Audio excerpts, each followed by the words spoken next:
¿Qué tal, chicos? Muy buenos días. Espero que se encuentren muy bien allí donde estén. Vamos a empezar la sesión del día de hoy. ¿Qué tal? Buenos días, Javier. Vamos a empezar la sesión del día de hoy. Esta vez tenemos un sistema quizás un poquito más pesadito que el resto de sistemas que hemos conocido hasta ahora. Es un sistema que hasta la actualidad ha sido muy estudiado y sigue siendo estudiado y todavía se desconoce gran parte de él. En el futuro nos va a seguir deparando muchas sorpresas todavía. Y esto de que se desconozca gran parte de él todavía es la causa de que, por ejemplo, muchas enfermedades que conciernen este sistema actualmente todavía son incurables.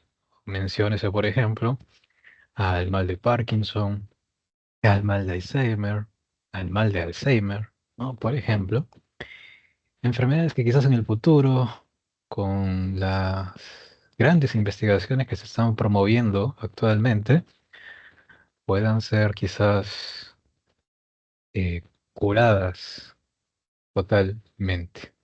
Pero en la actualidad todavía esto representa un desafío para la medicina. No vamos a revisar el sistema nervioso tan a fondo, pero sí vamos a revisar algunos de los aspectos más importantes que conciernen al sistema nervioso. Tan interesante. Básicamente, este sistema va a tener una función principal que nos va a permitir relacionarnos con el entorno. Porque si nosotros nos ponemos a pensar, si no tuviéramos sistema nervioso, imagínate cómo te darías cuenta de lo que te está rodeando. En este momento, lo que te rodea está emitiendo una gran cantidad de estímulos. Temperatura, hay estímulos visuales. Mira, imagínate cómo podrías procesar la forma de las cosas en el lugar en el que te encuentras en este momento. ¿Cómo te darías cuenta si hay calor, si hace frío? E incluso también ponte a pensar en los estímulos internos también, ¿no? ¿Cómo te darías cuenta de si tu cuerpo necesita comida o no la necesita? ¿Cómo te darías cuenta si hay una parte de tu cuerpo que de repente está inflamada y te está doliendo? ¿Cómo te darías cuenta de eso? No podrías, justamente porque esa es la función principal del sistema nervioso. Recibir los estímulos, sean externos o internos, procesarlos y generar una respuesta adecuada a ese estímulo. Esa va a ser la función principal, pero también ponte a pensar en que en este momento dentro de tu cuerpo están funcionando numerosos órganos, glándulas, tejidos que están procurando tu supervivencia en este momento. Y tú no te das cuenta. Tu corazón en este momento está trabajando constantemente, no descansa, está ahí contrayéndose, relajándose todo el tiempo para impulsar la sangre a todo tu cuerpo y que cada célula de tu cuerpo reciba oxígeno, reciba nutrientes y tú no te das cuenta. Está funcionando ahí de forma automática. Tu tubo digestivo está haciendo en este momento movimientos peristálticos para impulsar el bolo alimenticio, para impulsar el quimo, el kilo, y que éste sea absorbido finalmente a nivel del intestino. Y tú no te das cuenta.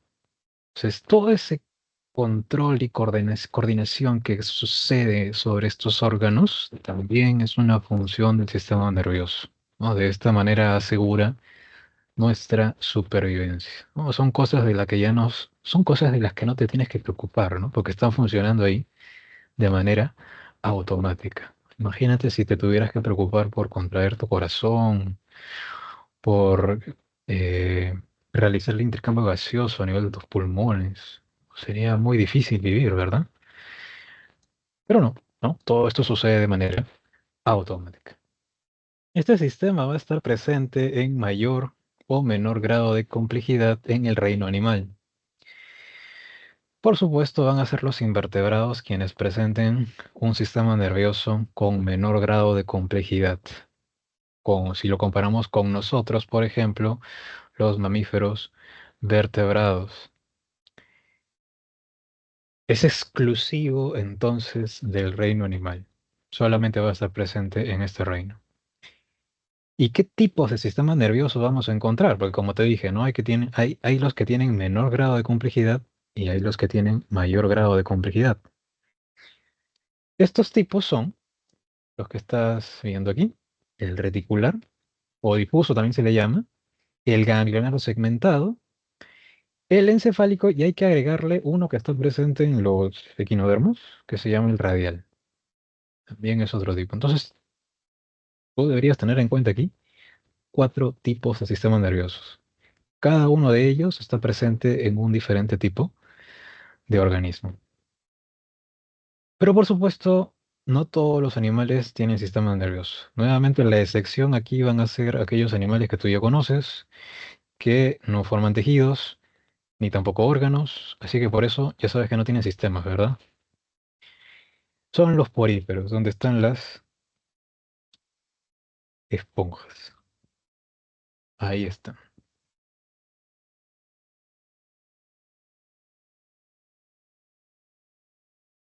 Así que, como no tienen sistema nervioso, no van a tener células nerviosas. Aquí no hay neuronas, por ejemplo. Entonces, ¿cómo, si no tienen sistema nervioso, cómo es que se relacionan con el exterior? ¿Cómo es que están vivos? Porque yo te acabo de contar que, te acabo de mencionar que es muy importante para nuestra supervivencia un sistema que nos permita procesar esos estímulos. Bueno, en realidad aquí no hay células nerviosas, pero las células que componen este animal pueden detectar estímulos, ¿no? Por ejemplo, alrededor del cuerpo de esta esponja hay unas células que se llaman pinacocitos, que pueden detectar los estímulos mecánicos de la vibración de agua, por ejemplo, en el que se encuentran, porque recuerda que son animales acuáticos. Dentro de la esponja, además, ¿te acuerdas que habían células que se encargaban de la digestión, que tenían su flagelo y su collar de moco? Los coanocitos. Estos una vez detectan el ingreso de agua con partículas de comida, agitan sus flagelos para poder atrapar esas partículas y realizar la digestión intracelular. Entonces, no hay células nerviosas, pero eso no significa que sus propias células no detecten estímulos del exterior. La, lo que permite de esta manera su supervivencia. Pero ya sabes que no hay sistema nervioso. ¿Quién va a presentar ya un sistema nervioso bastante primitivo, con células nerviosas, van a ser los nidarios? ¿Dónde están? Ya sabes quiénes están allí, ¿verdad? Están las hidras, están las anémonas. ¿Quiénes más estaban allí? Las medusas, ¿no? Las medusas. ¿Por qué se le llama sistema nervioso reticular? Reticular viene de red, y es porque en todo el cuerpo de este animal vas a encontrar una red de células nerviosas. Toda esa red de color rojo que estás viendo allí es una red de células nerviosas que no son neuronas. Entonces, ¿qué cosas son? Son protoneuronas. ¿Por qué se le llama protoneuronas? Son como neuronas, pero primitivas. Se diferencian de estas en que no tienen mielina. Si se recuerdan, las neuronas tenían dos partes, ¿verdad? Principales. Su soma, donde es el núcleo, y el axón. Y en el caso de las neuronas, el axón estaba recubierto por vainas de mielina, ¿verdad? Pero en una protoneurona, no hay eso. No tiene mielina. La mielina va a ser muy importante para que el impulso nervioso se transmita de manera bastante rápida. Como una protoneurona no tiene mielina, pues el impulso nervioso viaja de manera lenta.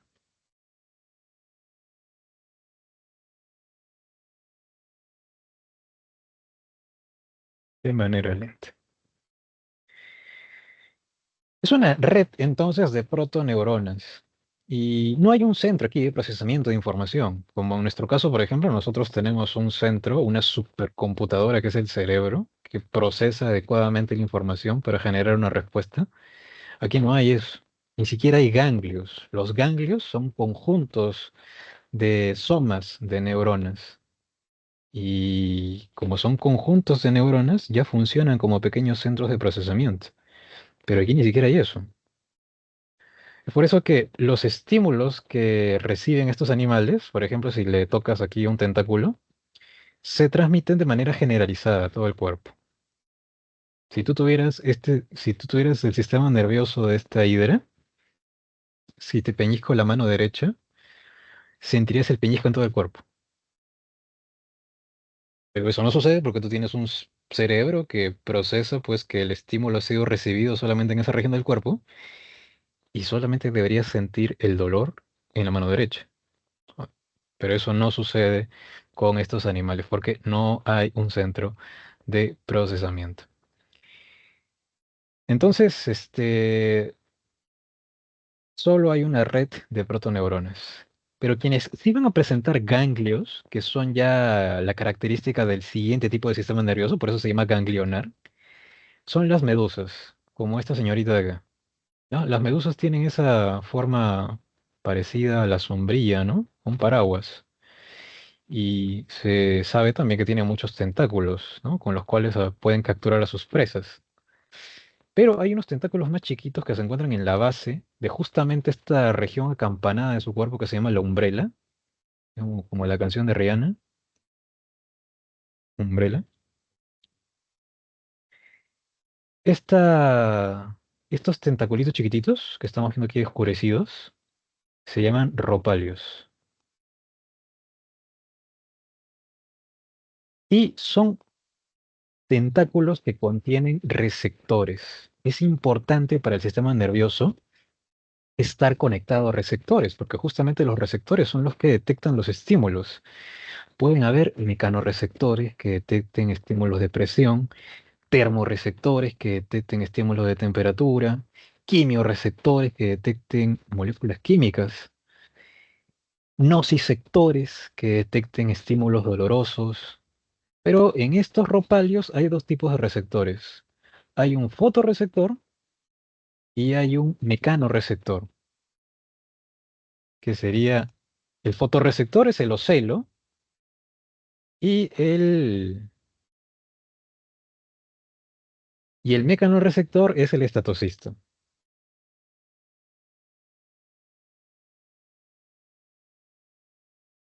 Es el estatocisto. Si nosotros revisamos un ocelo, lo aislamos, vamos a ver esto de acá. Esto sería un ocelo, perdón, un ropalio. Esto sería un ropalio, todo esto sería un ropalio. Vamos a encontrar un ocelo. ¿Qué es un ocelo?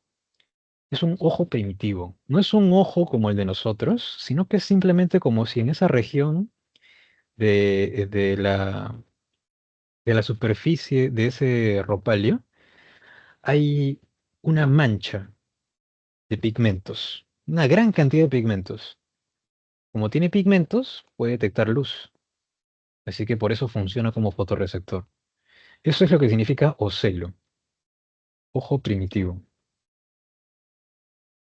Y el estatocisto es un saquito, que sería todo esto de acá, y en su interior hay líquido, pero también están estas piedritas o formaciones calcáreas que se llaman estatolitos.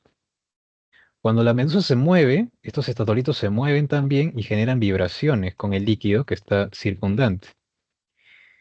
Y de esa manera emiten señales que le permiten a la medusa mantener el equilibrio mientras se traslada, ¿no? Por eso entonces es un mecanorreceptor. De esas dos cosas está compuesta un ropalio, de un ocelo y de un estatocisto, que tiene estatolitos. ¿Bien? Solamente en la medusa, ¿ya? Vayamos al siguiente tipo de sistema nervioso ahora, que es el ganglionar, como te conté, y ya sabes que es un ganglio. Un ganglio es un conjunto de somas neuronales. Conjunto de somas neuronales. Y como ya es un conjunto de somas, como te dije, ya está funcionando como pequeño centro de procesamiento. Es como una pequeña computadora.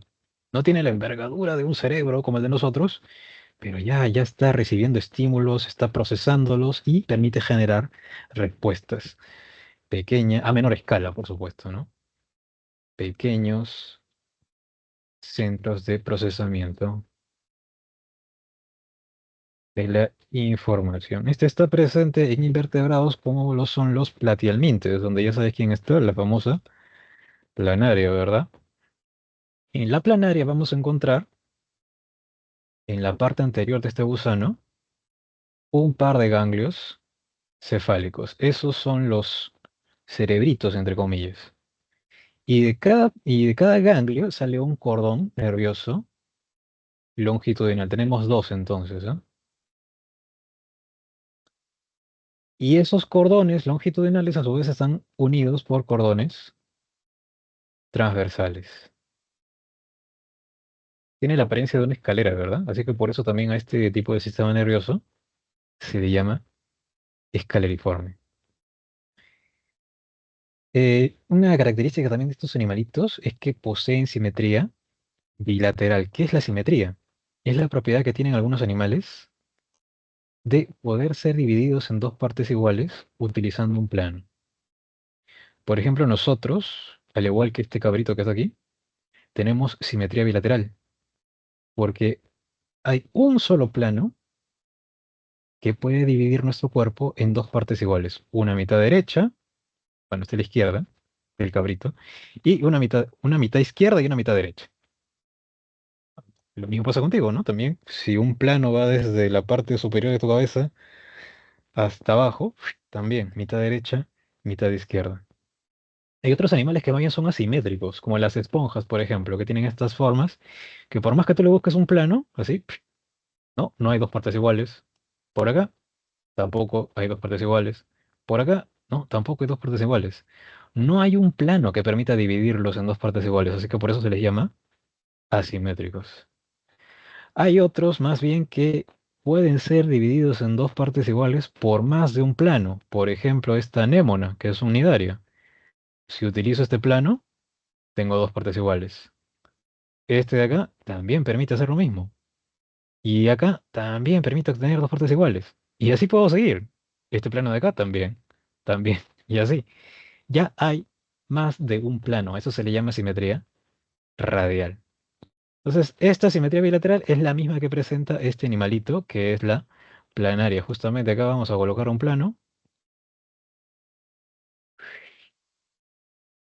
Ese plano permite obtener perfectamente una mitad derecha y una mitad izquierda. Tiene entonces simetría bilateral. Si yo utilizaría este plano de acá, la mitad de acá no se parece a la mitad de acá, ¿no? ¿No? Entonces, por eso solamente hay un plano. Quienes tienen simetría bilateral también son los anélidos. ¿Dónde están la lombriz de tierra? ¿Quién más estaba? Los poliquetos y la que te chupa la sangre, ¿cómo se llamaba? Sanguijuela, ¿verdad?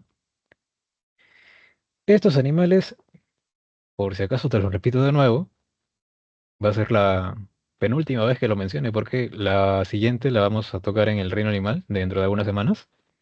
Anélido viene de anillo porque su cuerpo está formado por anillos, ¿verdad? Son gusanos segmentados, cilíndricos y segmentados. En la parte anterior de su cuerpo, estos animales presentan un par de ganglios cerebroideos. Aquí están. Son los ganglios cerebroideos. Son dos. De cada ganglio sale un cordón que rodea la faringe. De este ganglio sale uno.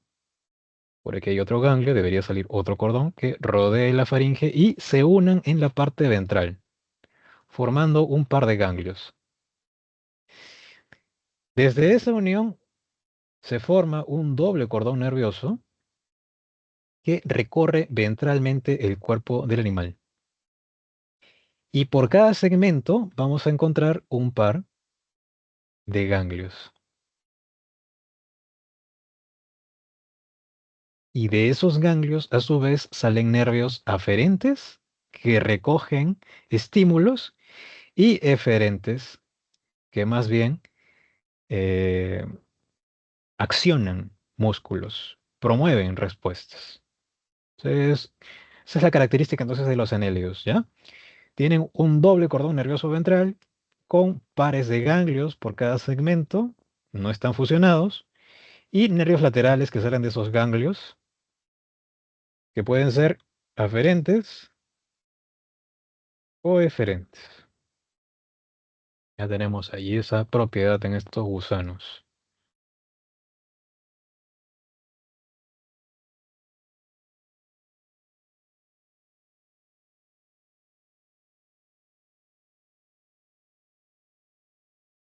Perdón. En el caso de los artrópodos, en un segundo,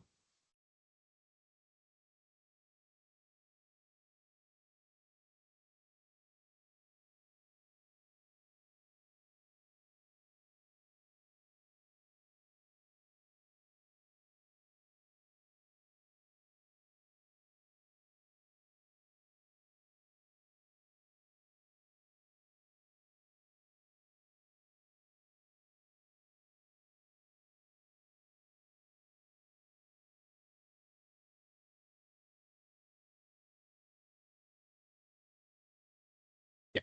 Ahora sí.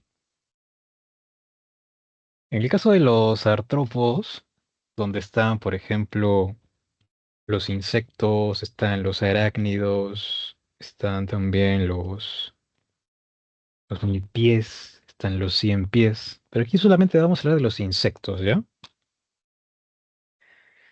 ¿Qué pasa con los insectos? Los insectos también tienen ganglios cerebrales. Antes de eso, los insectos recuerda que tienen su cuerpo segmentado en tres partes. Tienen una cabecita, tienen un tórax y todo lo que viene acá después es el abdomen. En la cabecita estarán sus ganglios cerebrales. Y de esos ganglios cerebrales sale también un doble cordón nervioso que recorre el cuerpo del animal de manera ventral. Y a lo largo de ese doble cordón nervioso también se van formando pares de ganglios. Solamente que a diferencia de los anélidos, en los cuales esos ganglios no estaban fusionados, aquí sí están fusionados. ¿Ya? Esa es una característica entonces de estos animalitos. La diferencia, ganglios fusionados. Además, justamente estos animales han presentado mucho éxito evolutivo porque, bueno, ¿por qué abundante éxito? ¿Por qué tienen éxito evolutivo? Porque están predominando en diferentes ecosistemas terrestres, algunos acuáticos también. Es porque tienen abundantes receptores. Tienen fotorreceptores, por ejemplo. En el caso de los insectos, por ejemplo, la mosca, cuando tú ves la cabecita de una mosca, parece que tuviera dos ojos, ¿verdad? Pero en realidad cada uno de esos ojos está compuesto por unidades que se llaman omatidios. Es un ojo compuesto, por eso se le llama así, porque no solamente es un ojo, sino que es, está compuesto por omatidios, cientos de omatidios. De esa manera, cuando una mosca te mira, no es que mire cientos de ti, sino que más bien te mira como si estuviera mirando a través de un mosaico. Cada uno de esos somatidios captura una parte del campo visual. Y de esa manera es como pueden ver estos animales. También tienen quimiorreceptores. En el caso de la mosca, por ejemplo, sus patitas tienen quimiorreceptores, ¿no? De esa manera se da cuenta la mosca si el plato de comida en el cual se ha posado tiene algo comestible o no. ¿No? Así como cuando tú sientes el sabor de las cosas con la lengua, la mosca lo hace con las patas, porque allí tiene quimiorreceptores. Y además tienen mecanorreceptores. Por ejemplo, ellos tienen su cuerpo repleto de pelitos. Esos pelitos pueden detectar los estímulos mecánicos como la vibración del viento. Cuando tú estás con el matamoscas detrás de una mosca y mueves tu brazo, por más sutilmente que sea, estás creando una corriente de aire que es detectada por esos pelitos y le advierten a la mosca que se tiene que ir volando, ¿no? Entonces, de esa manera detectan esos estímulos con la ayuda de sus pelos, o también se les llama setas, pelos o setas. Entonces, es importante destacar esto en los artrópodos, ¿no? Porque justamente todas esas características que tienen les han permitido sobrevivir y adaptarse a nuevos entornos. Nada más entonces con estos animales vamos al siguiente tipo de sistema. Ah, no, todavía seguimos acá con el ganglionar. ¿Quiénes más presentan ganglionar? Los moluscos. Y ya habíamos visto cuando hablamos del sistema nervioso, perdón, del sistema circulatorio, que había una discrepancia aquí entre los miembros de los moluscos, ¿no? Porque moluscos habían caracoles que son gasterópodos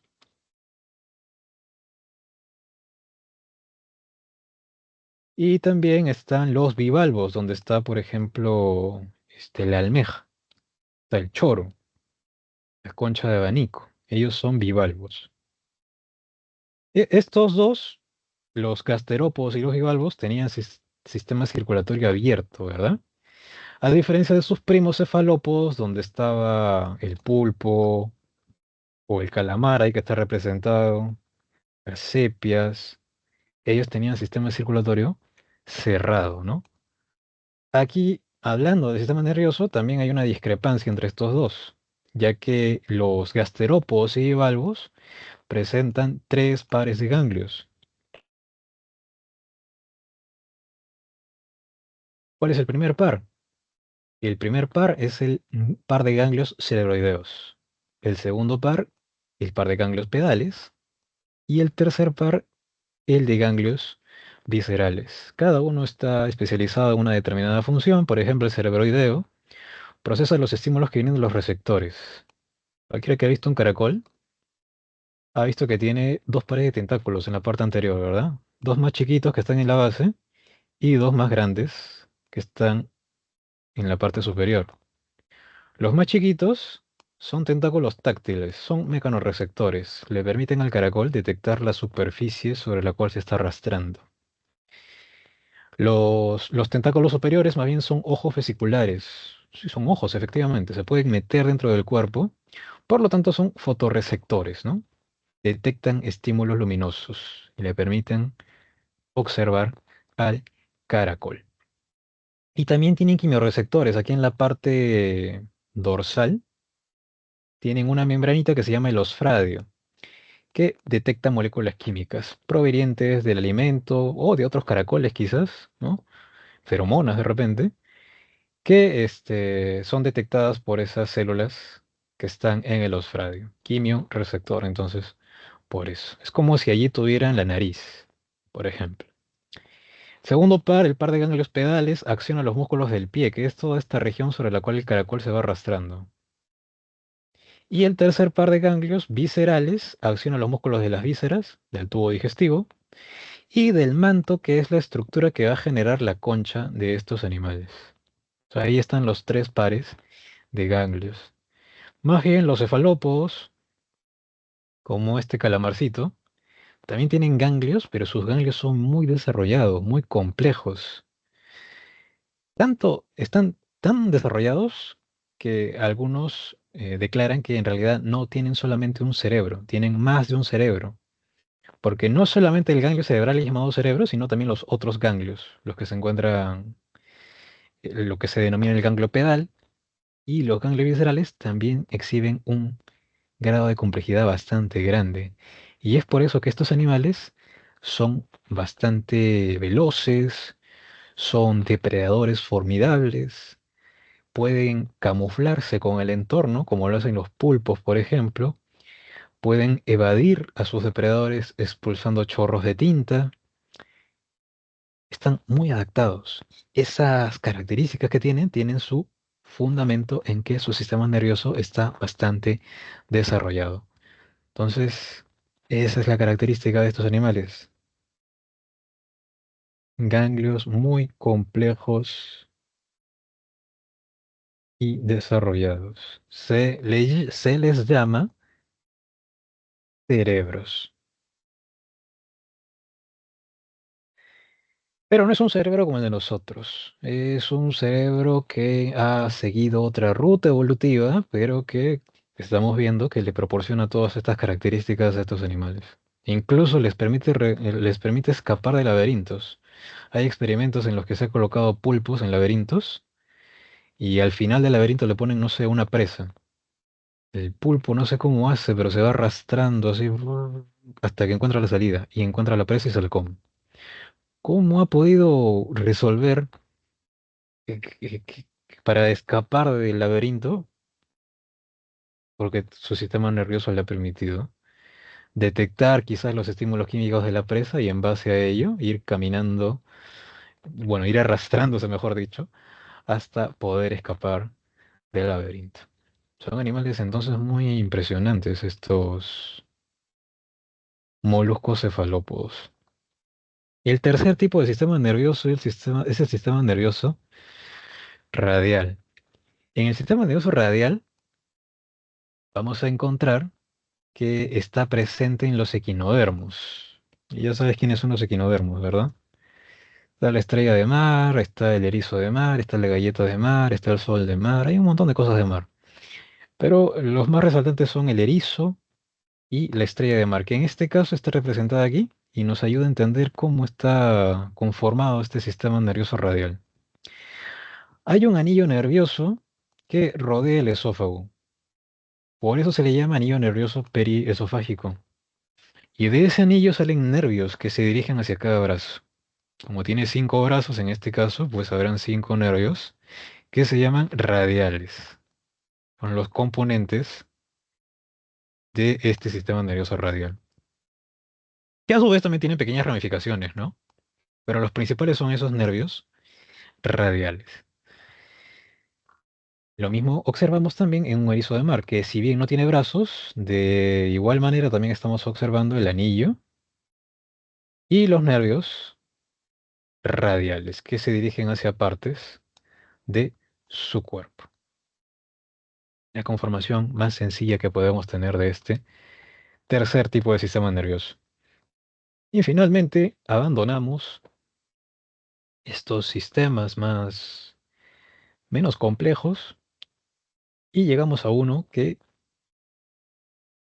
es un poco más interesante, porque justamente es el que presentamos nosotros, el sistema nervioso dorsal o encefálico.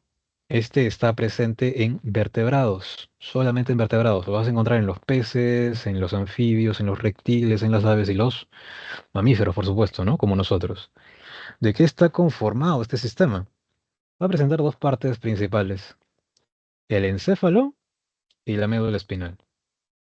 El encéfalo, que está conformado a su vez por el cerebro o corteza cerebral, el tronco o tallo encefálico, que a su vez está conformado por el mesencéfalo, el puente de Barolio y el bulbo raquídeo, y el cerebelo. Por supuesto tiene más partes, pero estas son las principales. Y en el caso de los vertebrados, pues este encéfalo está protegido por una estructura ósea, ¿verdad? Está protegida por el cráneo. La médula, más bien que recorre tu cuerpo, es un cordón nervioso único, ¿no? No es como el de los artrópodos o el de los anélidos que era doble, ¿no? Aquí es único, solo hay un cordón. Y además, también a diferencia de esos invertebrados, en los que el cordón era ventral, el doble cordón era ventral, aquí este único cordón es dorsal, ¿no? Corre por tu espalda. ¿Quién lo protege? Las vértebras de la columna vertebral, ¿no? El encéfalo está protegido por el cráneo y la médula está protegida por la columna vertebral. Otros componentes también de este sistema nervioso son los nervios craneales y los nervios espinales. Los craneales son los que salen del tronco encefálico y los espinales o raquídeos también les llaman, salen de la médula espinal. Bien, esos nervios se dirigen hacia partes de tu cuerpo para poder recoger los estímulos desde esa parte del cuerpo o también pueden tener función motora, pueden accionarlos, pueden promover su actividad. Por ejemplo, podrían estimular la secreción de saliva, podrían estimular la contracción cardíaca, por ejemplo. ¿No? Están llegando a partes de tu cuerpo esos nervios. Y en este último gráfico que estamos viendo por aquí, me estoy viendo algo acá. ¿Por qué dice hueco acá? ¿Por qué el cordón es hueco? Mira, es único, dorsal y hueco. Porque si cortamos así, hacemos un corte transversal y lo observamos así desde arriba, observamos una tajada de médula, vamos a ver que en el medio hay un agujero, hay un conducto que recorre toda la médula. Se llama el conducto del epéndimo y por allí circula un líquido que circula por tu sistema nervioso, que se llama el líquido cefalorraquídeo. No te preocupes que en un momento vamos a hablar más de él.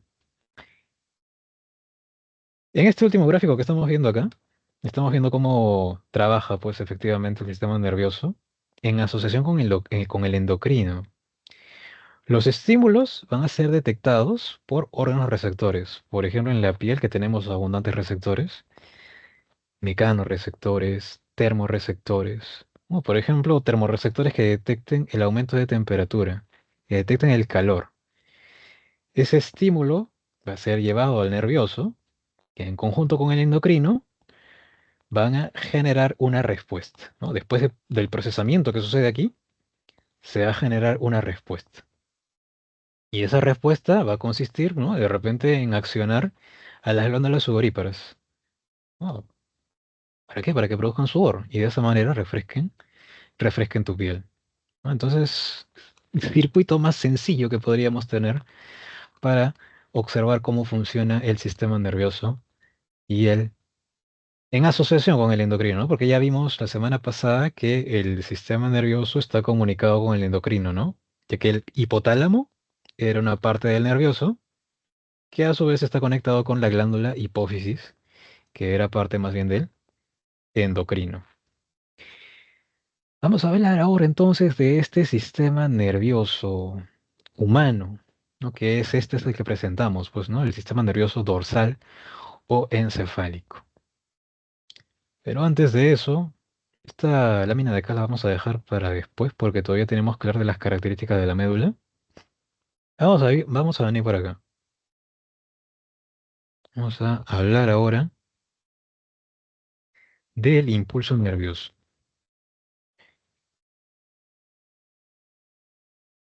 Ya que básicamente para que pueda existir toda esta transmisión de estímulos, las neuronas que conforman nuestro sistema nervioso se tienen que transmitir una señal y esa señal es el impulso nervioso, que es básicamente un fenómeno eléctrico.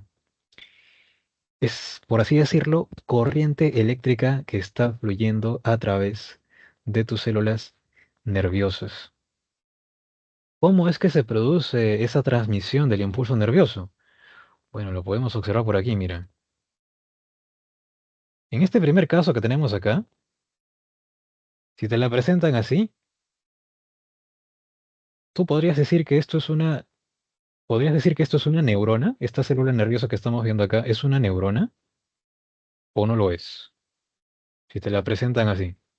Ya que sabes reconocer el soma y el axón, ¿esto podría ser una neurona o no sería una neurona? ¿Qué creen ustedes?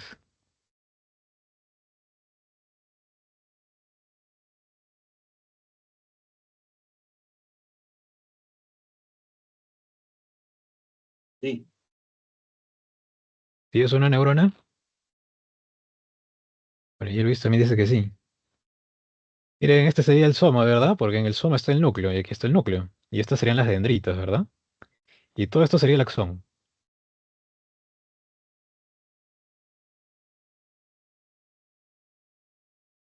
Pero recuerda que en una neurona el axón estaba rodeado de vainas de mielina, ¿verdad? Y esas vainas no las estás viendo acá. A diferencia de la que estás viendo acá. Esta sí tiene mielina. Así que esta sí sería una neurona. Y esta más bien sería la que te conté hace un rato, ¿no? La que no tiene vainas de mielina, la que está presente en los nidarios, protoneurona. Pero que de igual manera también transmite el impulso nervioso, porque es una célula nerviosa. Solamente que en este caso lo hace de manera más lenta, porque te das cuenta aquí que el impulso nervioso tiene que recorrer todo el axón de manera continua. Más bien, en una neurona, el impulso nervioso que es captado por una neurona no tiene que recorrer todo el axón, sino que va saltando a través de esas regiones que no están cubiertas por mielina. Va saltando de nodo de Rambier en nodo. aquí el impulso se transmite de manera saltatoria. Y por eso es más rápido, porque va saltando. Entonces aquí hay una diferencia, ¿no? En una protoneurona, el impulso, transmisión continua y lenta.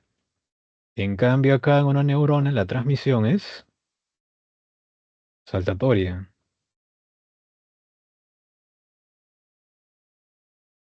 y rápida, y rápida. Pero en ambos se van a producir los mismos fenómenos para lograr la transmisión del impulso nervioso. ¿Qué tiene que suceder? Miren, vamos a pasar directamente aquí a lo que pasa con la neurona, que es lo que nos interesa. Como vemos, el impulso nervioso va a estar pasando a través de los nodos.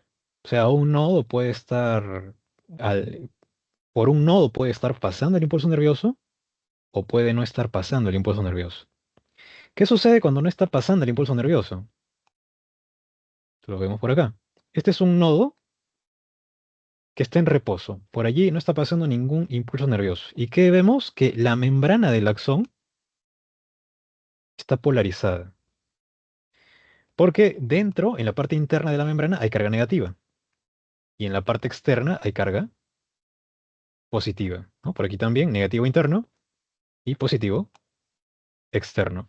Esto sucede porque hay una gran cantidad de iones sodio, que es un ion positivo, en el exterior. Y más bien aquí dentro hay una gran cantidad de iones potasio. También es positivo, pero justamente la gran cantidad de iones sodio en el exterior determina esa carga positiva externa. A esto se le llama potencial de reposo. A esa carga negativa que vemos en el interior se le llama potencial de reposo.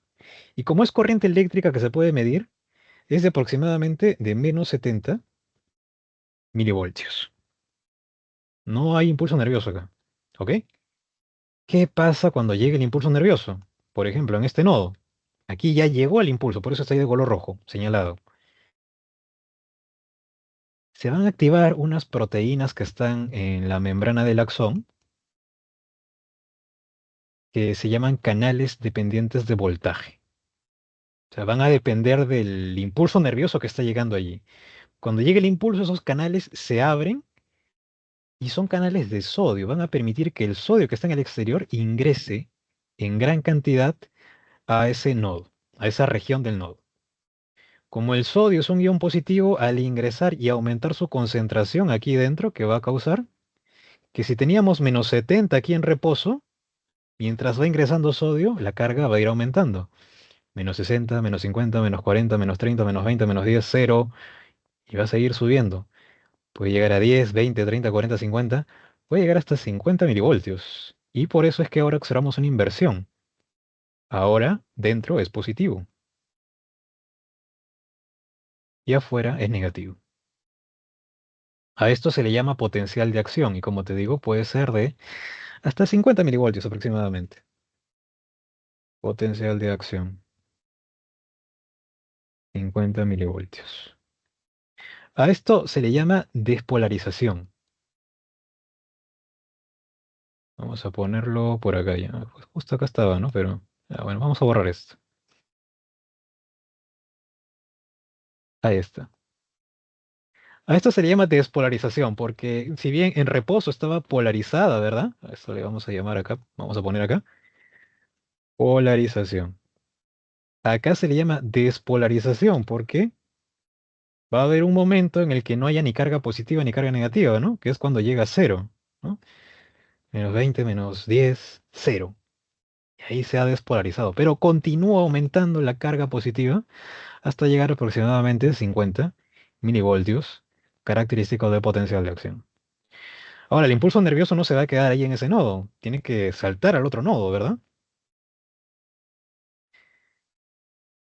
Tiene que saltar al otro nodo. Tenemos que, cuando ya abandone el impulso nervioso, cuando ya el impulso nervioso abandone ese nodo, tenemos que restituir las cargas originales que habían en ese nodo, ¿no? Era negativo adentro y positivo afuera, ¿verdad? ¿Cómo vamos a conseguir esto? unos canales de potasio se van a abrir y van a permitir que todo el sodio que teníamos en gran cantidad aquí dentro, porque te acuerdas que adentro había bastante potasio, todo el potasio se va a expulsar. Y de esa manera, como el sodio, perdón, como el potasio es un ion positivo, al expulsarlo vamos a lograr que aquí dentro vuelvan las cargas negativas. Y afuera, positivas. A esto se le llama repolarización. Sin embargo, aquí todavía falta algo que arreglar, ¿verdad? Porque hemos expulsado un montón de potasio, así que ahora hay un montón de potasio afuera y hay un montón de sodio acá adentro, ¿no? Que entró aquí en la despolarización, pero todavía no ha salido. ¿Quién tiene que arreglar ahora esas concentraciones? La bomba de sodio y potasio, ¿no? Hay una proteína, ¿no? De la cual hablamos en la primera, no, semana, fue la semana 3, creo, ¿no? La bomba de sodio y potasio. ¿Se acuerdan que expulsa sodio y más bien hace ingresar potasio, gastando energía, gastando ATP? Ella es la que restituye las concentraciones originales de sodio y potasio que teníamos aquí en potencial de reposo. Y ahí se acabó el asunto, ¿no? Tendría que volver a pasar otro impulso nervioso por ese nodo para que vuelva a suceder lo mismo. ¿Bien? Entonces, básicamente este fenómeno eléctrico se produce por un intercambio de iones, ¿no? Iones positivos en este caso, que son los iones sodio, y los iones potasio. Pero ahora, este impulso nervioso, como corriente eléctrica, que es como la estamos interpretando, tiene que pasar de neurona a neurona, ¿no? Porque, por ejemplo, no hay una neurona que sea tan larga como para ir desde tu dedo índice hasta tu cerebro. Así que la señal que se genera, por ejemplo, cuando yo te peñizco la mano o te pinchas de repente el dedo, tiene que llegar hasta el cerebro, ¿no? Para ser procesada. Entonces, como no hay una neurona que sea tan larga para dirigirse al cerebro, esa neurona que recibe ese estímulo debe conectarse con otras neuronas para que así el impulso, esa señal, llegue al cerebro. Quiere decir entonces que las neuronas están conectadas entre sí para poder transmitirse ese impulso eléctrico. Las neuronas están formando redes continuas, porque si estamos hablando de corriente eléctrica, ¿no? Nosotros en nuestras casas sabemos que para que pase la corriente, los cables tienen que estar conectados, pues, ¿no? Si no están conectados, no pasa corriente. Las neuronas también están conectadas entre sí. ¿Son continuas? ¿Forman redes continuas? ¿Cuál será la respuesta? ¿Sí o no?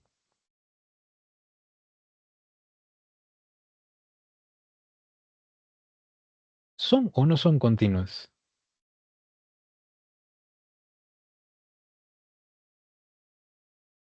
Podríamos pensar que sí, ¿no? Podríamos pensar que sí, porque si lo interpretamos con la realidad que vemos así de la electricidad que pasa por nuestras casas, deberían ser continuas, ¿no? Pero en realidad no son continuas.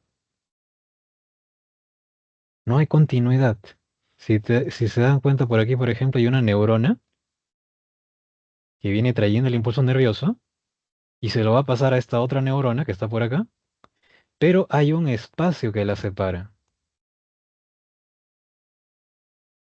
Si no hubiera ese espacio, estuvieran pegadas entre sí, ahí sí podríamos decir, ah, sí, son continuas. Y eso lo podemos ver mucho mejor acá todavía. Esta es la que viene trayendo el impulso y esta es la que recibe el impulso. Y aquí está el espacio, ¿no? No son continuas,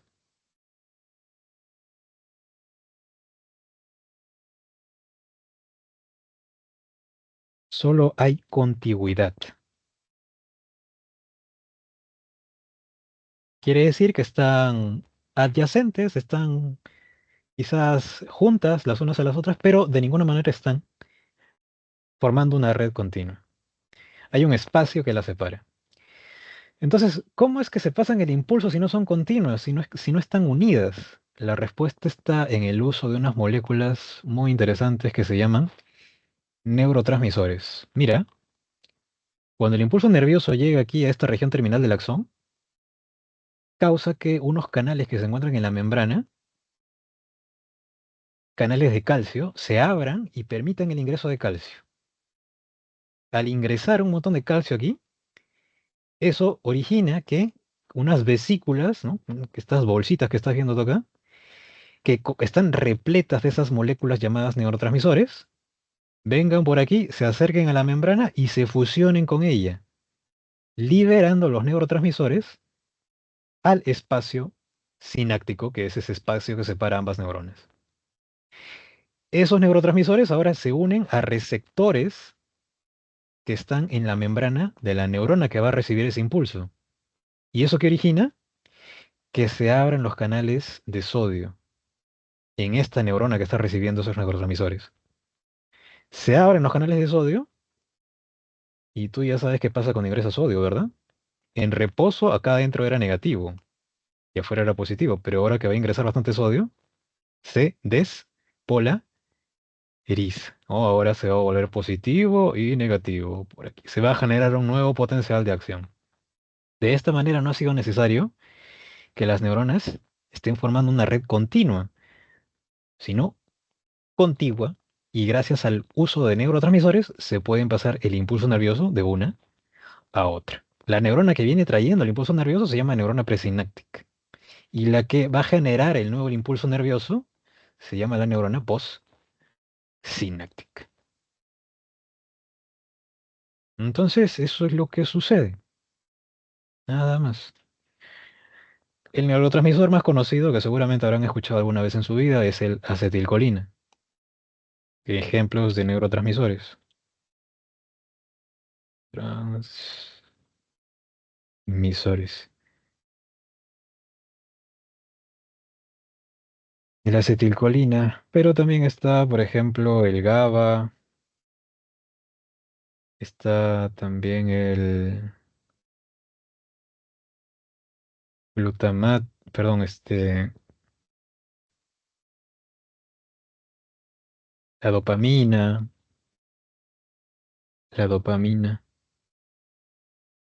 por ejemplo,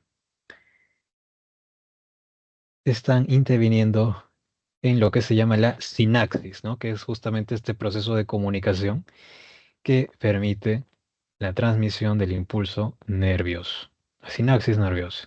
Bien, entonces no se olviden, ¿ah? No es una red continua, es una red contigua.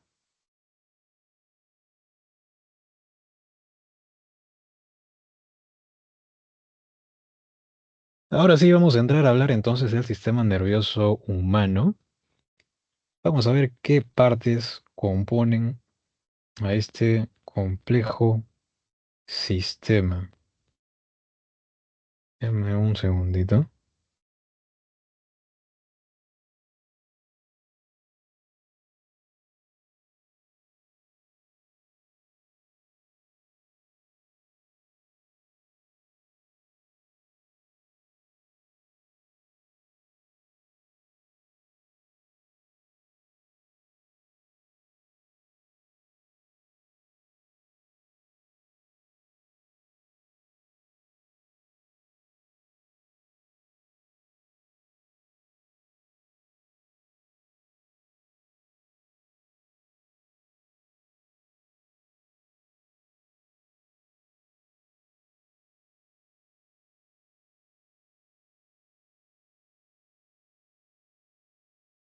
Ya chicos, disculpen.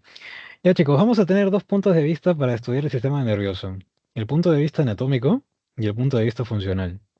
Desde el punto de vista anatómico, vamos a ver qué partes están conformando el sistema nervioso. Y de acuerdo a ese punto de vista, nosotros podemos dividir al sistema nervioso en dos partes, que es la parte del sistema nervioso central y la parte del sistema nervioso periférico.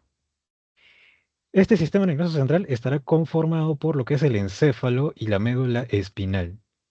El encéfalo vendría a ser como, por ejemplo, el presidente de una nación, que es el que va a tomar las decisiones que comprometen a toda la nación. El encéfalo va a estar conformado pues por los principales centros de procesamiento y va a decidir qué respuestas desencadenar ante cada uno de los estímulos que llegan a él. Y la médula espinal vendría a ser pues como las carreteras que hay en nuestro país que permiten que la capital, que sería Lima, por ejemplo, se comunique con regiones que están en otras partes del país, ¿no? Y llevar de esa manera pues la respuesta a esa parte del cuerpo o a través de esas carreteras también, ¿no? Llevar impulsos sensitivos hacia el encéfalo para que los procese, ¿no? La médula va a representar entonces un puente de comunicación con otras partes del cuerpo. Eso compromete entonces a lo que es el central, encéfalo y médula espinal. Y el periférico estará conformado pues por los nervios que salen del tronco encefálico, que son los nervios craneales, y los espinales que salen de la médula espinal. Que en el caso de los craneales son 12 pares y de los espinales son solamente 31. Estos nervios, ya sean craneales o espinales, están también llevando a cabo esa función, ¿no? Están permitiéndose comunicar con partes alejadas del cuerpo, ¿no? Porque como estás viendo, están saliendo del tronco encefálico y de la médula. Y la médula no es que llegue, por ejemplo, hasta la punta del dedo del pie, ¿no? Quien sí llega hasta allí podrían ser las ramificaciones de estos nervios espinales, por ejemplo, para poder recoger estímulos de esa parte del cuerpo y también accionar de repente algún tejido de esa parte del cuerpo. Por otra parte, también están promoviendo no solamente respuestas voluntarias, sino también involuntarias, ¿no? Están permitiendo el funcionamiento, la contracción de órganos o tejidos de los cuales tú no eres de los cuales tú no eres consciente. Pero básicamente esos son los dos componentes de lo que es el sistema nervioso periférico, nervios craneales y nervios espinales. Eso es desde el punto de vista anatómico. Ahora, desde el punto de vista funcional, vamos a preguntarnos, ¿para qué está funcionando el sistema nervioso? El sistema nervioso va a estar funcionando para controlar respuestas voluntarias y la rama que se encarga de controlar esas respuestas voluntarias es el sistema nervioso somático. Regula respuestas voluntarias. Que como estás viendo aquí, por ejemplo, ¿qué está accionando el músculo esquelético? ¿Te acuerdas que el músculo estriado esquelético tenía contracción voluntaria? ¿No? Que yo pueda mover mi brazo, por ejemplo, contrayendo los músculos de mi brazo. Eso es a voluntad, ¿no? Lo estoy haciendo utilizando el sistema nervioso somático. Pero también hay respuestas involuntarias. De eso se encarga más bien el sistema nervioso visceral, o también llamado autónomo o autónomo.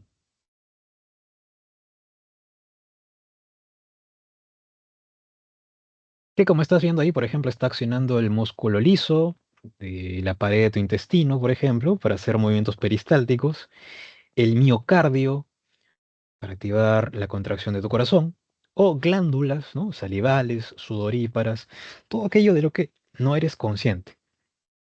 Estas respuestas involuntarias, a su vez, pueden estar orientadas a situaciones de acción o situaciones de reposo. Y de allí es que se originan estas dos ramas del autónomo, el simpático, que estaría promoviendo respuestas en condiciones de acción, ¿no? Cuando te tienes que escapar de alguien, por ejemplo, o cuando tienes que correr para que no te cierren la puerta el día del examen de admisión, ¿no? Ahí está el simpático trabajando a plenitud.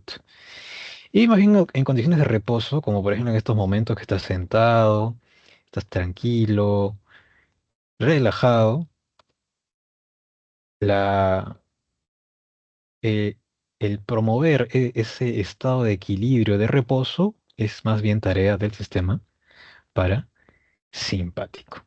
¿Ok? Eso es lo que sucede entonces, ¿ya? Hay un punto de vista anatómico y hay un punto de vista funcional, entonces, ¿ya? Vamos a preguntarnos ahora cómo se origina el sistema nervioso. Ya lo hemos visto algunas partes del sistema nervioso, hemos visto el encéfalo, que está compuesto del cerebelo, del tronco encefálico, del cerebro, la médula espinal. ¿Cómo es que se originan esas partes del sistema nervioso central? Pues, ¿te acuerdas que te conté en la semana 4 cuando hablamos de tejidos, que después de la fecundación se formaba una celulita que se llamaba el cigoto, del cigoto se formaba la mórula, de la mórula se generaba la blástula o blastocito, y del blastocisto se generaba finalmente la gástrula, donde estaban los tres tejidos embrionarios, el endo, el meso y el ectodermo. Pues resulta que hacia la tercera semana de gestación, del ectodermo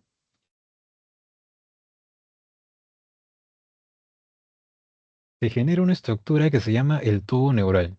Entonces, precisamente porque tiene forma de tubo. Solamente que acá lo estamos viendo eh, así porque le han hecho un corte transversal, ¿no? Si tú cortas un tubo, es lo que vas a ver, ¿no? Hacia la cuarta semana de gestación, a partir de ese tubo se van a formar unas vesículas primarias en la parte anterior. ¿Cuáles son esas vesículas primarias? El prosencéfalo, aquí está, el mesencéfalo y el rombencéfalo, que sería todo esto de acá. Todo lo que está después es la futura médula espinal. Hacia la quinta semana de gestación, a partir de las vesículas primarias, se generan las vesículas secundarias. Del prosencéfalo, el telencéfalo y el diencéfalo. El mesencéfalo permanece como tal. Y del rombencéfalo se genera el metencéfalo y el mielencéfalo. Nuevamente todo lo que sigue es la futura médula espinal. Y de estas vesículas secundarias, en la siguiente semana de gestación se van a formar las estructuras que tú observas en un encéfalo desarrollado. Del telencéfalo se genera el cerebro, los hemisferios cerebrales. Del diencéfalo, el tálamo, el hipotálamo. El mesencéfalo genera la estructura con el mismo nombre. Del metencéfalo se genera el puente de Barolio o protuberancia anular y el cerebelo. Y también, en este caso del mielencéfalo, se genera lo que es el bulbo raquídeo o también llamada médula oblonga. No, pero eso ya es en la siguiente semana de gestación. Recuerda que para que todo esto se lleve a cabo correctamente, tu mamá ha debido de consumir abundante ácido fólico, ¿verdad? El ácido fólico es importante para el desarrollo del sistema nervioso en el bebito que se está gestando, ¿no? Por eso en las redes sociales a veces se insultan, ¿no? Y dicen, oye, me parece que tu mamá no ha comido ácido fólico cuando te estaba gestando. Te está diciendo que eres un descerebrado. Bueno, si tu mamá no ha consumido eso, probablemente lo que desarrollaría el bebito sería anencefalia, que sería la ausencia parcial o casi total del encéfalo. Si ustedes, no sé si hay por aquí personas que estén en Lima, o si tienen la oportunidad de visitar Lima, hay un museo del cerebro en el Hospital Mogrovejo que está en Barrios Altos. Fue un poco peligroso, pero si llegan a ese hospital van a ingresar al Museo del Cerebro donde hay abundantes cerebros de personas que han sufrido alguna patología relacionada al sistema nervioso. Y hay bebitos, por ejemplo, anencefálicos. Tú puedes ver su cabeza y prácticamente es como una pelota que tiene un hundimiento, porque el encéfalo está ausente. Han muerto casi aparentemente mientras estaban gestando o después de haber nacido simplemente. Muy interesante. Si tienen la oportunidad pueden visitar ese lugar. Me parece que la entrada no es muy cara. Yo fui hace tiempo ya, pero en esos tiempos estaba a 5 soles, me parece la entrada. No creo que haya subido mucho. Bueno, pero ya, eso es lo que sucede entonces. Preguntas que te pueden hacer al respecto aquí es preguntarte acerca del origen, ¿no? Por ejemplo, te van a preguntar el hipotálamo, ¿no? De repente hay una malformación a nivel del hipotálamo. ¿Qué vesícula primaria puede haber llevado a cabo una falla durante el proceso de embriogénesis? No, tú ya sabes que el hipotálamo se genera a partir del diencéfalo y el diencéfalo se genera a partir del prosencéfalo. Esa sería la respuesta. No, tienes que tener en cuenta, tener muy en claro cuál es el origen de cada una de las estructuras ya maduras, ¿no? En un cerebro, en un encéfalo totalmente formado. Vamos a empezar entonces ahora con el encéfalo. Vamos a empezar con el encéfalo, que es una parte del sistema nervioso central. Vamos a empezar aquí con el tronco encefálico, que es todo este tronquito que estamos viendo acá, que tenía tres regiones: el mesencéfalo, la protuberancia anular o también llamada puente de Barolio, y el bulbo raquídeo o también llamada médula oblonga. ¿De qué se encarga el mesencéfalo? De los reflejos oculares y cefálicos. Por ejemplo, cuando estás por la calle y alguien te está llamando por tu nombre, y tú al instante que haces, volteas, tu cabeza se dirige hacia el lugar donde se ha generado ese sonido. Ese reflejo, ese movimiento cefálico, sucede por el procesamiento que sucede aquí a nivel del mesencéfalo. O de repente, no sé, estabas caminando también y de repente, ¡pum! Una explosión. Y al instante, tu cabeza o tus ojos se dirigen en dirección a donde se generó ese sonido. Todo eso ha sido gracias al mesencéfalo. La protuberancia anular y el bulbo raquídeo trabajan en conjunto para conducir impulsos sensitivos y motores. O si de alguna parte del cuerpo se han recogido impulsos sensitivos que llegan a la médula y que por supuesto para llegar al cerebro tienen que atravesar el bulbo y la protuberancia anular, ¿no? Ya en el cerebro eso te van a ser procesadas adecuadamente. Y por supuesto el cerebro va a tomar una decisión, ¿no? De repente una respuesta motora. Ese impulso motor también tiene que conducirse a través de esas dos regiones, ¿no? Para accionar de repente un músculo, una glándula, etcétera. Pero también, por supuesto, ambos están funcionando para regular los latidos de tu corazón, la frecuencia con la que respiras, controlan funciones digestivas como la succión, por ejemplo, que hacen los bebitos cuando lactan, la secreción de saliva cuando estás ingiriendo comida, la deglución, que sería el paso del bolo alimenticio desde la boca hacia el estómago, ¿no? Atravesando la faringe, el esófago, y la secreción gástrica, ¿no? Por ejemplo, la secreción de enzimas a nivel del estómago y del duodeno, ¿no? Donde se produce la digestión química. Esas son las funciones entonces de estos tres elementos del tronco encefálico. Vamos a revisar ahora otras partes del encéfalo por aquí. Parte muy interesante que es el cerebro, la corteza cerebral. Este cerebro está conformado por cerebro humano, por cerca de 86 mil millones de neuronas, aunque algunas cifras dicen que son 100 mil millones. Para nosotros van a ser 86 mil, ¿ya?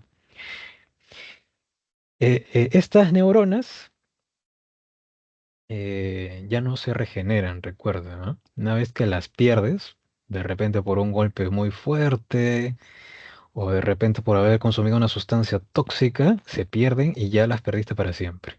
Recuerda que las neuronas ya no se dividen, no son como las células epiteliales que se dividen para regenerar a las que se han perdido. Sí hay ciertas regiones del encéfalo donde sí se generan nuevas neuronas, pero ya vamos a ver eso en un ratito. Pero aquí no, ¿ah? Así que cuida muy bien tu cerebro. El cerebro va a tener una apariencia poco amistosa, ¿no? Porque si lo vemos así, parece como si hubiéramos agarrado un montón de intestinos y los hubiéramos apretujado, ¿verdad?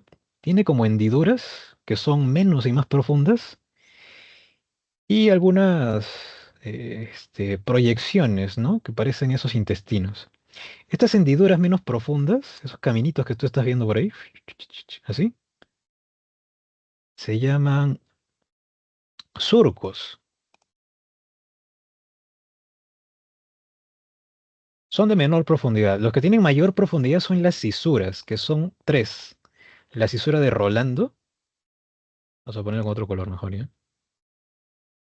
La cisura de, la cisura de Rolando, la cisura de Silvio y la parieto occipital. Estas cisuras están permitiendo que el cerebro pueda ser dividido en cuatro lóbulos, que son los que vamos a conocer en un momentito. Y ahora, esos caminitos que se forman por los surcos, o sea, todos estos caminitos que estamos viendo, que parece un intestino, son las circunvoluciones.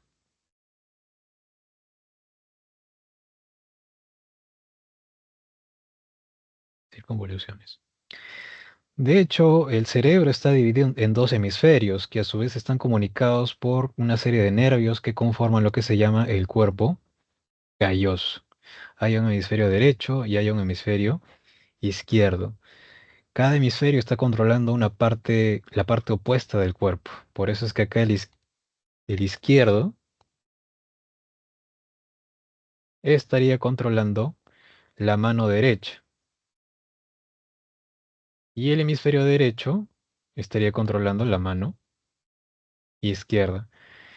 Según datos un poco ya pasados de moda, cada hemisferio está especializado, ¿no? Al hemisferio izquierdo se le llama el hemisferio científico, el hemisferio del razonamiento, y más bien el derecho es el artístico, el de la imaginación. Sin embargo, en la actualidad ya eso está un poco desfasado. Los dos hemisferios están trabajando, pero sí se podría decir que hay cierta especialización, ¿no? Del izquierdo para la lógica y el razonamiento y el derecho para la imaginación y el arte. Que no es que solamente eso suceda allí, ¿no? Ambos trabajan para eso. Ambos van a trabajar para razonar, ambos van a trabajar para la imaginación, pero podríamos decir que la mayor parte del proceso se lleva a cabo en cada uno de esos hemisferios, ¿ya? Eso sería lo correcto. En cuanto a los lóbulos que forman estos hemisferios cerebrales, son cuatro, como te dije. Está el lóbulo frontal, está el lóbulo temporal, está el lóbulo occipital y está el lóbulo parietal. Aquí están señalados cada uno con diferente color. Cada uno está especializado. Y es que tu cerebro no es que se ocupe todo el cerebro de, de responder a todas las acciones. ¿No? Hay partes de tu cerebro que están orientadas a procesar determinados estímulos y generar determinadas respuestas. Por ejemplo, este lóbulo frontal se le llama el lóbulo psicomotriz. Psico porque aquí vas a encontrar, por ejemplo, las bases biológicas de la conducta, la sociabilidad, la planificación, por ejemplo, también. Lo que estás pensando en estos momentos hacer a futuro, ¿no? De repente lo que vas a hacer ahora terminando la clase, o lo que vas a hacer de repente para Navidad o para Año Nuevo. ¿Qué vas a hacer? Lo estás pensando. Todo eso está sucediendo por el procesamiento que sucede a nivel de las neuronas de este lóbulo frontal.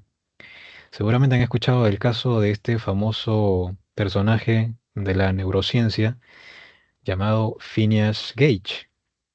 Phineas Gage trabajaba colocando los rieles de los trenes y para eso tenía que dinamitar rocas para poder colocar los rieles.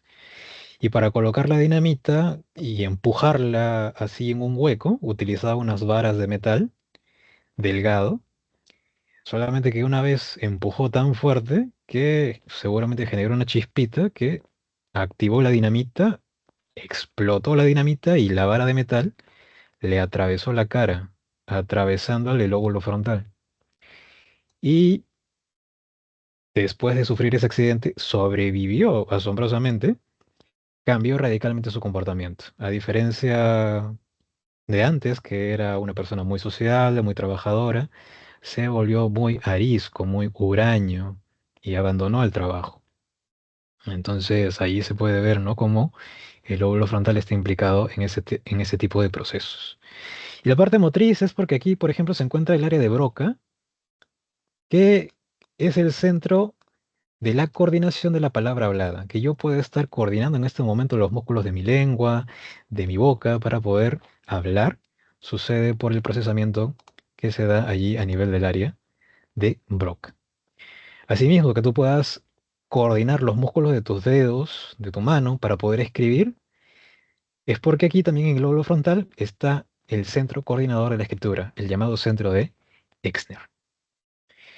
Por eso entonces es el lóbulo psicomotriz. El lóbulo de la audición más bien es el lóbulo temporal, porque aquí está el área de Wernicke. El área de Wernicke más bien te permite interpretar lo que escuchas. Por eso acá dice, ¿no? Comprensión del lenguaje hablado, ¿no? Que tú me puedas entender, por ejemplo, lo que yo te estoy hablando. Esto sucede por el procesamiento de las neuronas que están aquí, a nivel del área de Wernicke. Una persona que tuviese daño en el área de Broca, imagínate que tuviese, no sé, de repente un golpe muy fuerte que le haya dañado el área de Broca, dentro de ella va perfectamente saber qué cosa decir. Ella sabe qué cosa decir, pero al momento de hablar no va a poder. Le van a salir balbuceos.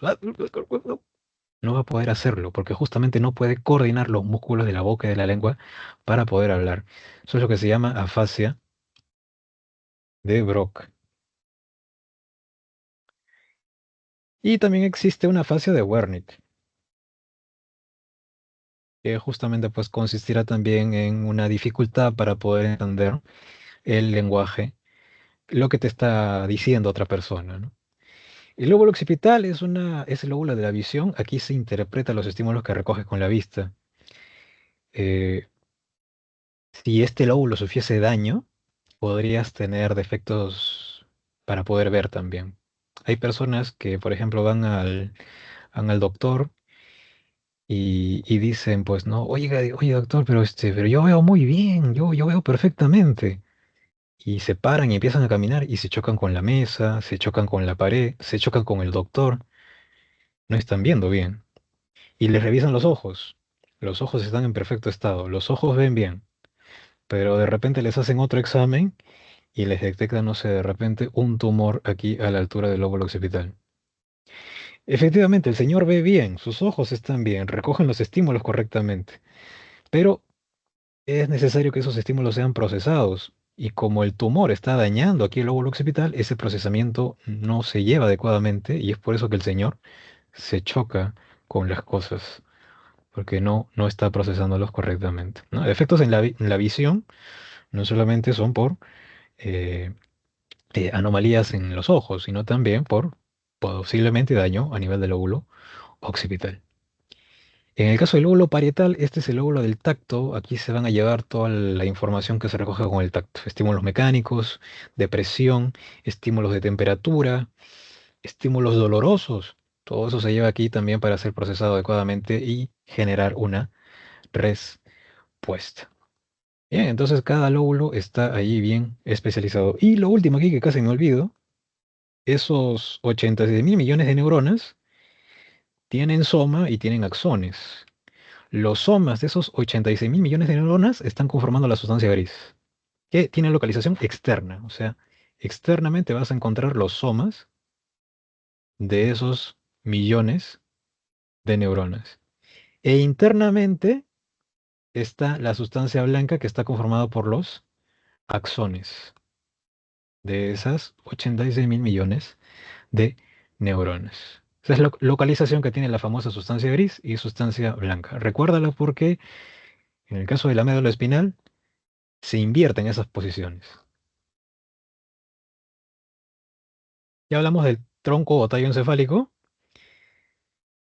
El cerebelo, que es también parte del encéfalo, es el principal centro controlador del movimiento y también de la precisión de movimientos. Que tú puedas mantener el equilibrio, por ejemplo, cuando estás caminando, ¿no? Sin estar balanceándote o haciendo como pasos de baile, ¿no? Sino que así camines así con paso marcial.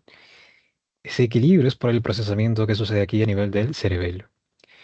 Que tú puedas tener precisión al momento de querer alcanzar un objeto que se encuentra a tu mesa. Por ejemplo, si yo te digo de repente, o por darle otro ejemplo, tócate la punta de la nariz con la punta del dedo índice.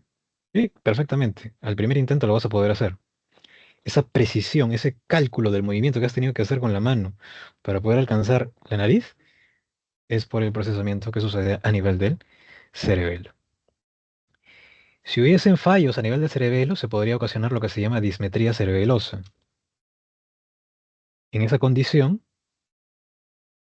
ya no podrías hacer ese cálculo correctamente. Si yo te digo lo mismo, de repente te vas a pinchar la mejilla, el ojo, la boca, o de repente tu mano se va a quedar a mitad de camino. Ya has perdido la precisión de movimientos. Regula también el tono muscular, la forma que tienen tus músculos, sobre todo si haces ejercicio. También eso es regulado por el cerebelo. Si hubiesen disfunciones del cerebelo, se produciría más bien lo que se llama atonía,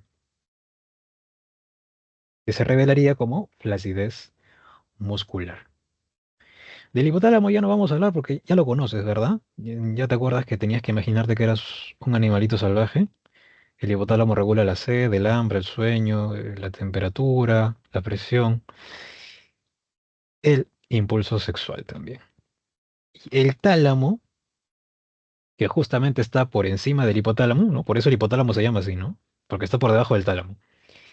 El tálamo es el filtro de la información auditiva y visual.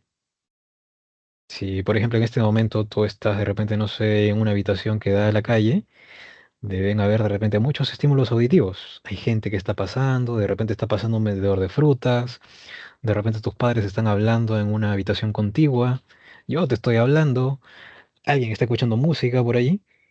Hay muchos estímulos auditivos, pero tú solamente te enfocas en uno de ellos. Tienes que filtrar entonces toda esa información para enfocarte solamente en uno de ellos. ¿Dónde se realiza ese filtro de información? Aquí, en el tálamo. Por eso se le llama así.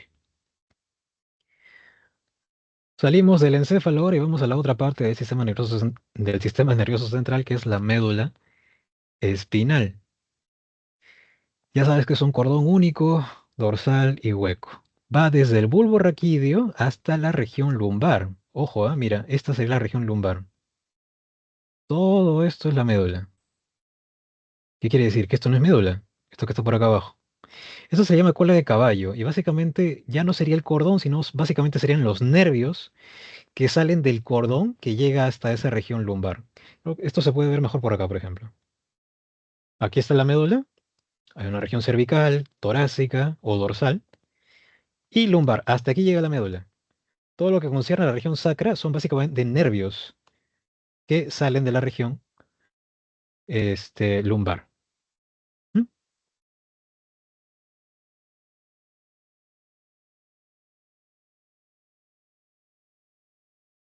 Esta médula a su vez está dividida en 31 segmentos. De cada segmento sale un par de nervios espinales o raquídeos.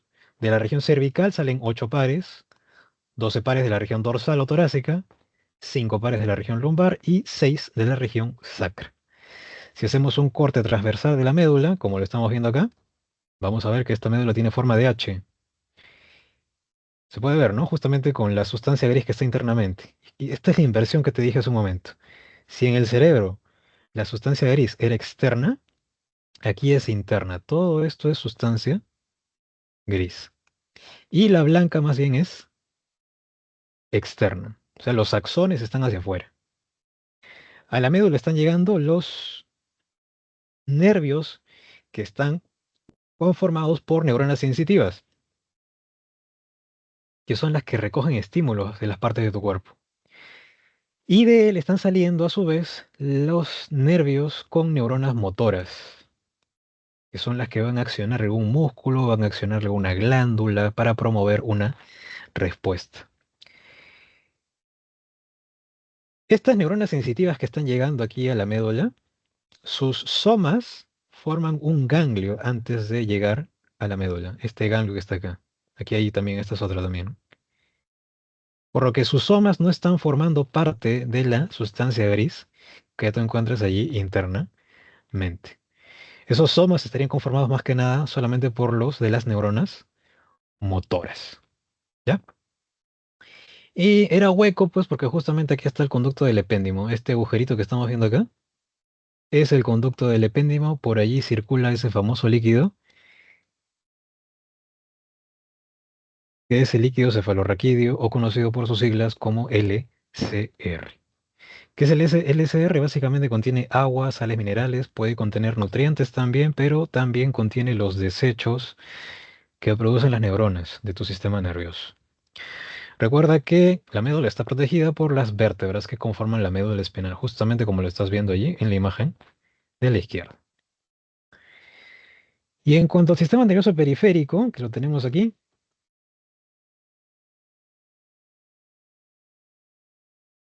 te conté pues que estaba conformado por los nervios craneales y los nervios raquídeos. Los craneales que salen del tronco encefálico y los raquídeos que ya los vimos, ¿no? Son 31 pares, 8 cervicales, 12 dorsales, 5 lumbares y 6 sacros. En algunos libros vas a encontrar que dice, como decía originalmente aquí, 5 pares de sacros y un par coxigio. Pero para San Marcos no van a haber coxigios, lo vas a fusionar con los sacros. Por eso decimos que son 6 pares de nervios sacros, ¿ya? En el caso de los craneales, estos pueden ser de tres tipos. Pueden ser sensitivos, que son los que recogen estímulos. Pueden ser motores, que son más bien los que promueven respuestas. O pueden ser mixtos. Pueden ser sensitivos, como pueden ser motores. Son 12 pares, como los estás viendo acá. Y en esta lista vamos a ver pues que ahí están los que tienen función sensitiva solamente, o los que tienen función motora solamente, o pueden ser mixtos también, como el facial, por ejemplo, o el trigémino. Vamos a ver rapidito para qué sirven cada uno de estos con la cara de Jim Carrey. Vamos a poner aquí. A ver, pasó. Vamos a poner aquí el color rojo para sensitivo, el color azul para motores y el verde para los mixtos, ¿ya? Para que te acuerdes. El par uno es el olfatorio, que va a tener función solamente sensitiva, va a recoger los estímulos que se recogen a nivel del olfato, ¿no? Como lo que estás oliendo de repente el almuerzo que está preparando tu mamá. El par 2 es el óptico, es sensitivo también solamente, recoge los estímulos que se recogen a nivel del globo ocular. El 3 es más bien motor. Este está accionando los músculos que permiten el movimiento de los párpados, la contracción del iris. Y en el caso del número 4, el par 4, que es el troclear, ese también tiene función motora solamente. Vamos a poner acá. Está implicado en la rotación del globo ocular, ¿no? En las cuencas en las cuales se encuentra. El par 5, que es el trigémino, este es mixto. Lo vamos a poner en toda la cara. Es mixto porque la parte sensitiva permite recoger los estímulos sensitivos de la parte de tu frente, de tu mejilla y hasta por encima de la boca. O sea, si te pasan una pluma así por la frente, es muy suavecito, lo vas a sentir gracias a ese quinto par. Y la parte motora es la que permite activar los músculos de la masticación. ¿Ok? Quinto par entonces. Vamos al sexto par que sería el abductor. Ese sexto par es solamente motor. Lo vamos a poner aquí al costado de los ojos porque también está permitiendo la rotación del globo ocular. El par séptimo es mixto. Lo vamos a poner también aquí en toda la cara. 7. Séptimo. La parte sensitiva, como es mixto, la parte sensitiva permite recoger los estímulos de la lengua, ¿no? Te permite sentir el sabor de las cosas. Y la parte motora permite que tú puedas hacer gestos o muecas, ¿no? Por ejemplo, que Jim Carrey puede hacer esto, que se convierte en el Grinch, ¿no? Ese es entonces el par séptimo, ¿no? Tiene función mixta, sensitiva y motora. El 8 es el acústico, y el 8, como es el acústico, tiene función solamente sensitiva. Lo vamos a poner en las orejitas. Por algo se llama acústico, ¿no? Porque va a recoger los estímulos auditivos. El 9, que es el glosofaringio, es mixto. Lo vamos a poner aquí en la lengua. La parte sensitiva recoge también los estímulos del gusto y la parte motora activa la contracción de los músculos de la faringe. Por eso es mixto. El décimo es el vago o también llamado neumogástrico. Este es mixto también, lo vamos a poner también aquí en la lengua.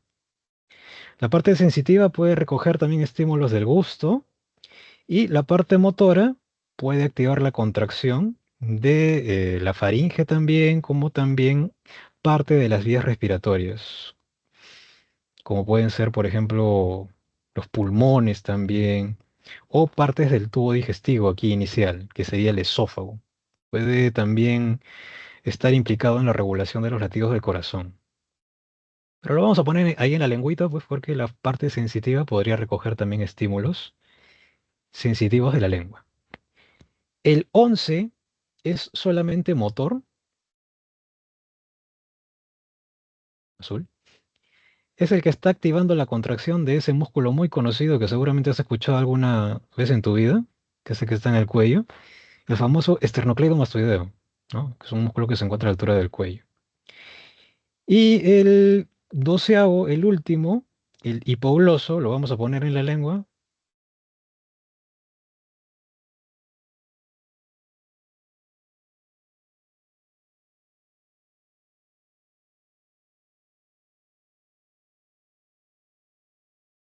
Perdón, lo vamos a poner en la lengua porque tiene solamente función motora y es el que permite que tú puedas mover la lengua, ¿no? Dentro de tu boca. Ahí estaría una manera fácil de aprenderse esto. Justamente creo que vino en el último examen, ¿no? Así que por ahí tienen una manera para recordar esto de manera sencilla.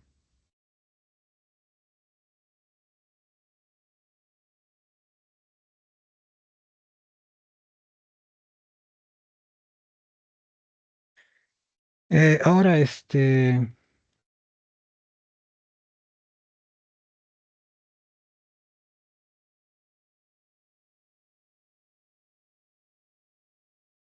funcionalmente habíamos visto que el sistema nervioso podía ser dividido en sistema nervioso somático y sistema nervioso autónomo. La parte autónoma que se encargaba de las respuestas involuntarias estaba dividida a su vez en la parte simpática y la parte parasimpática.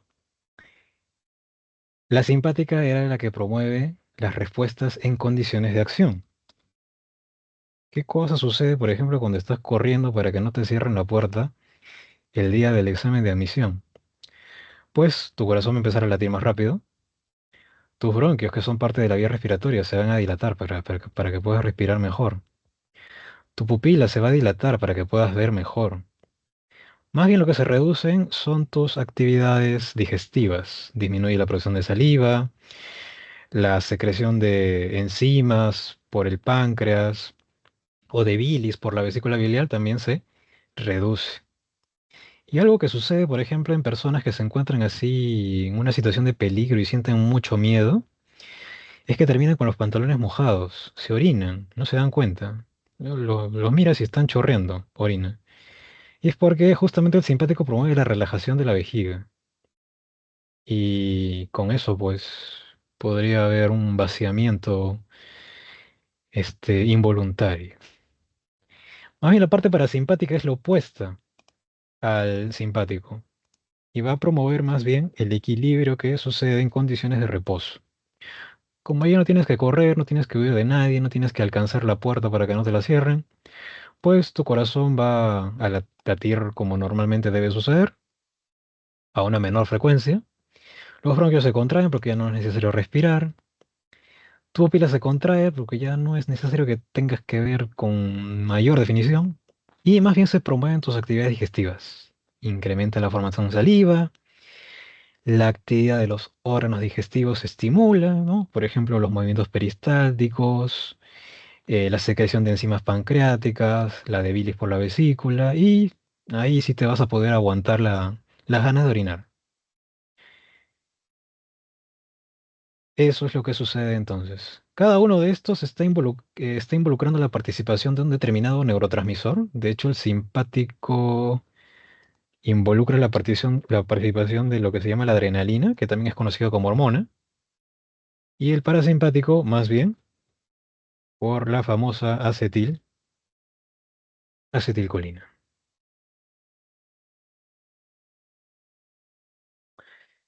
Por otro lado, el sistema nervioso central está protegido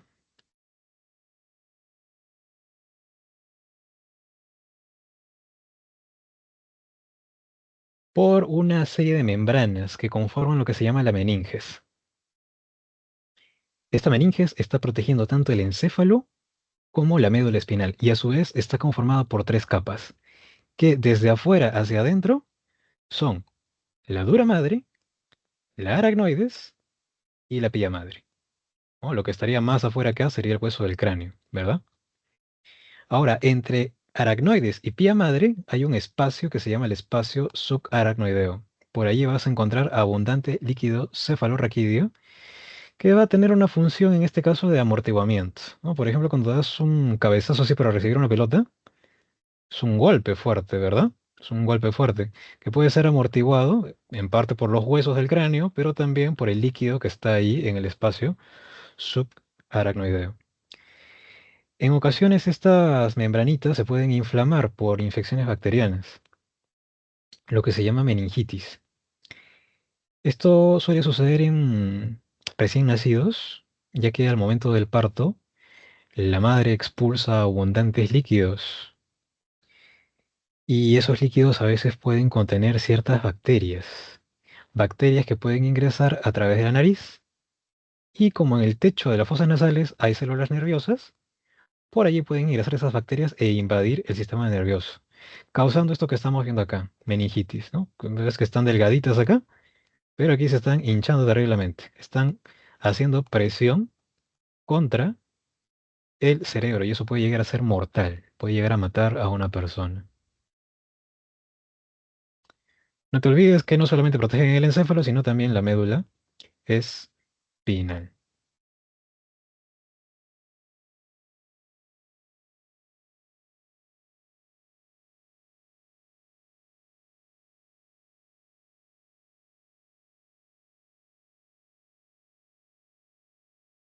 Me había olvidado antes de pasar a los sentidos que teníamos por aquí una diapositiva pendiente, lo que es el arco reflejo y el acto reflejo. El arco reflejo consiste en toda aquella vía nerviosa que permite controlar lo que es el acto reflejo. ¿Y qué es el acto reflejo? El acto reflejo es aquella respuesta instantánea que se produce ante un estímulo determinado. Por ejemplo, cuando estás aquí poniendo tu manito cerca de la flama de una vela, no te diste cuenta, pero ¿qué pasó? Instantáneamente tú no lo decidiste, pero tu mano parece que se alejó sola de ese estímulo doloroso para que no te sigas quemando. Eso fue involuntario, tú no te diste cuenta.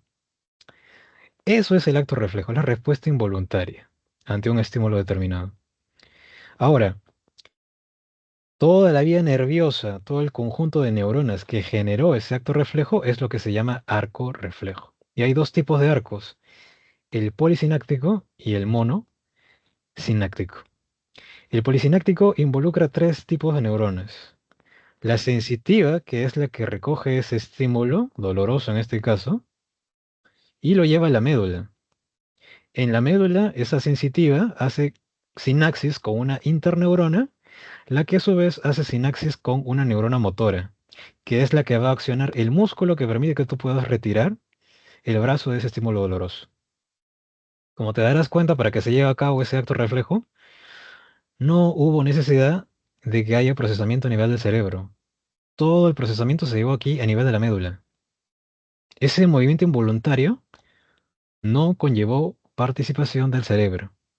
Todo se llevó a cabo a nivel de la médula. Estos reflejos generalmente de alejamiento, ¿no? De un estímulo doloroso son los que involucran arcos reflejos polisinácticos. Más bien el famoso reflejo rotuliano que se produce cuando te golpean la rodilla y tu pierna parece que se mueve sola hacia adelante, ¿no? Creo que todos han hecho eso cuando estaban en el colegio. Te golpeas la rodilla así, suavecito, ¡pic! Y se mueve hacia adelante. Es más bien causado por un arco reflejo monosináctico, en el cual solamente hay una neurona sensitiva que a nivel de la médula directamente se conecta con la neurona motora y que permite accionar el músculo que acciona el movimiento de la pierna. También está el reflejo aquilíneo, que es cuando te golpean aquí a nivel del tendón de Aquiles, y eso causa también un movimiento del pie involuntario. Reflejo rotuliano, reflejo aquilíneo son ejemplos de, son llevados a cabo gracias a arcos reflejos monosinácticos. Reflejo aquilíneo. Y estos más bien son reflejos de alejamiento.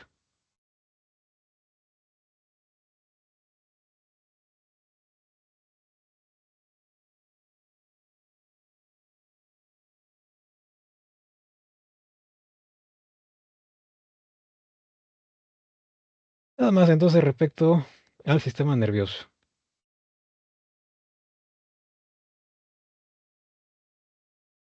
Llegamos a los sentidos, vamos a ver hasta qué sentido llegamos. ¿Hay alguna pregunta hasta aquí?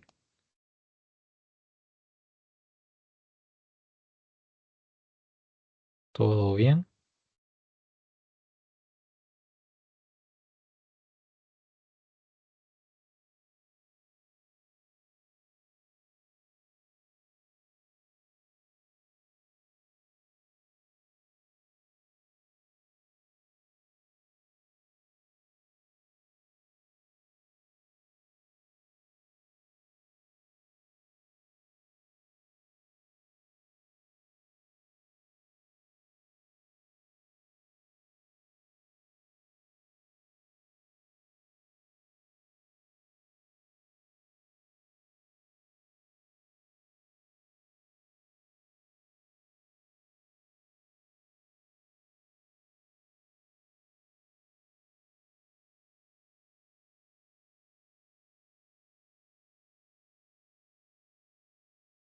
El reflejo de presión.